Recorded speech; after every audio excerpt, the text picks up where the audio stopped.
Halo semuanya, selamat datang lagi di sesi bedah wawasan kita. Hari ini kita bakal ngebahas sebuah jebakan psikologis yang tanpa disadari menjerat banyak banget investor kripto di luar sana, yaitu melewatin pergeseran paradigma matematika tentang nilai Bitcoin. Kita nggak akan buang waktu ngebahas hal dasar yang pasti udah pada tahu ya. Kita bakal langsung terjun ke satu konsep krusial yang, jujur aja, bisa ngerubah total cara kalian berstrategi. Yuk, kita mulai? Coba deh, tanya ke diri sendiri dengan jujur. Jangan-jangan selama ini Anda ngabain bagian yang justru paling berharga dari Bitcoin. Nah, sumber materi kita hari ini tuh menyoroti satu jebakan psikologis yang ternyata umum banget. Kebanyakan dari kita ngelihat unit terkecil dari Bitcoin terus mikir, ini mah nggak ada artinya. Ukurannya emang kerasa super kecil, nyaris nggak kelihatan, dan ya, sering dianggap remeh. Tapi gimana kalau ternyata anggapan kita itu salah besar? Bagian pertama, jebakan Bitcoin, terobsesi sama satu Bitcoin utuh. Ini nih rintangan mental paling gede yang dihadapin hampir semua orang, bahkan buat mereka yang udah bertahun-tahun main di aset ini. Coba perhatiin deh bedanya kelakuan orang-orang. Di satu sisi, ada yang ngotot banget. Ibaratnya manjat gunung yang curam cuma buat ngejar ilusi satu Bitcoin penuh. Wah, itu target yang gede banget, dan pastinya bikin ciut kan? Apalagi kalau lihat harga sekarang. Tapi di sisi lain, saking fokusnya ngejar angka satu yang bulat itu, mereka jadi tutup mata sama unit pecahannya, si Satoshi ini. Mereka masa bodoh sama kepingin-kepingin kecil ini, karena rasanya cuma kayak mengutin debu. Tapi tunggu dulu, seperti yang bakal kita lihat nanti, debu ini justru pondasi kekuatan finansial yang sebenarnya. Lanjut ke bagian 2. Apa sih sebenarnya Satoshi itu? Sang unit perkecil. Mari kita bedah anatomi Bitcoin buat ubah perspektif kita dari makro ke mikro. Satoshi, atau yang biasa dipanggil SAT aja, pada dasarnya adalah potongan paling kecil dan paling fundamental dari sebuah Bitcoin. Ibaratnya nih, kalau $1 itu bisa dipecah jadi 100 sen uang receh, nah Bitcoin juga bisa dipecah. Jadi Satoshi itu bukan barang lain di luar Bitcoin ya, Satoshi itu benar-benar Bitcoin itu sendiri, cuma dalam bentuk potongan yang paling dasar banget. Nah, coba perhatiin angka ini buat ngebayangin seberapa gedenya skala yang kita omongin. 100 juta. Yap, itu adalah jumlah Satoshi yang ada di dalam cuma satu Bitcoin utuh. Gila kan? Ini bukan angka main-main. Jadi kalau ada orang ngeluh, gua nggak bakal pernah bisa punya satu Bitcoin utuh nih. Mereka lupa satu fakta matematis yang simple.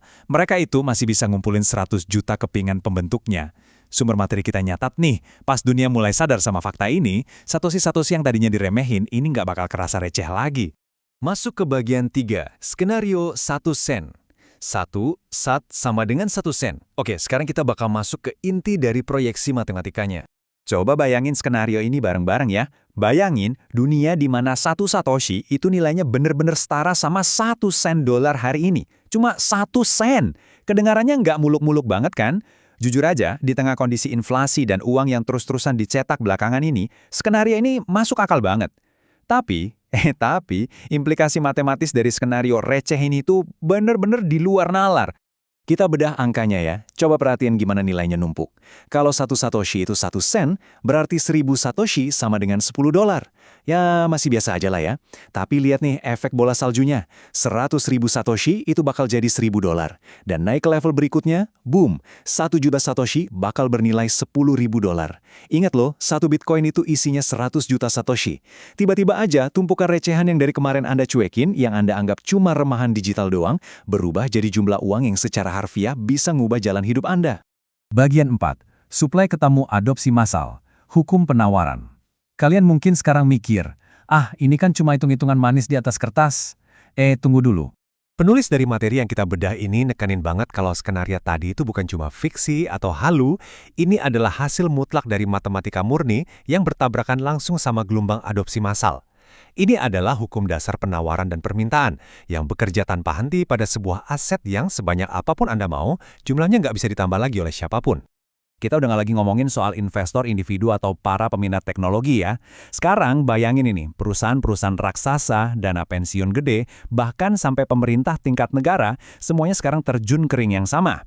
Semuanya berebut sepotong kue dari suplai tetap yang nggak akan pernah bertambah ini. Begitu uang institusional raksasa masuk membanjiri pasar, sisa Bitcoin yang ada bakal diiris makin tipis dan makin tipis. Kelangkaan absolut yang berhadapan dengan ledakan permintaan global inilah yang bakal jadi roket pendorong harganya.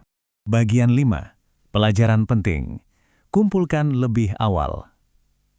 Nah, pertanyaan besarnya sekarang, terus kita harus gimana? Apa yang harus kita lakuin sama informasi ini? Dari analisis kita hari ini, kesimpulan utamanya dapat banget nih. Sumber kita dengan tegas berargumen, kalau mereka yang mulai ngumpulin dari sekarang, walaupun cuma nyisihin duit jajan buat beli beberapa satoshi, bakal ngebalik keadaan. Suatu hari nanti, Anda tiba-tiba sadar kalau Anda lagi megang persis barang yang lagi mati-matian diperebutin sama institusi besar dan negara. Adopsi massal yang makin gila-gilaan ini justru bakal ngebantu ngungkit kekayaan Anda, asalkan Anda udah ambil posisi dari hari ini. Ada satu pesan penutup dari si penulis yang menurut saya dalam banget. Jangan nunggu sampai satoshi itu terasa berharga baru Anda mau ngumpulin. Pada saat dunia memperlakukannya seperti uang receh, nilainya akan seperti emas. Merinding nggak sih? Ini tuh tamparan keras soal bedanya persepsi nilai hari ini dan realitas di masa depan. Kekayaan lintas generasi itu teman-teman, selalu dibangun jauh sebelum mayoritas orang di luar sana sadar akan nilainya. Jadi, saya mau nutup bedah wawasan kita kali ini dengan nanya satu hal. Apakah Anda bakal terus nunggu sampai si debu digital ini harganya benar-benar kayak emas? Hitung-hitungan matematikanya udah kita bedah habis-habisan, dan realitas ekonomi dari aset bersuplai absolut ini udah terpampang nyata. Keputusan akhir tentu aja ada di tangan Anda soal gimana Anda memandang pecahan-pecahan receh tersebut hari ini. Oke, makasih banyak udah gabung hari ini. Terus pantau pasar, terus belajar, dan sampai jumpa di bedah wawasan kita berikutnya.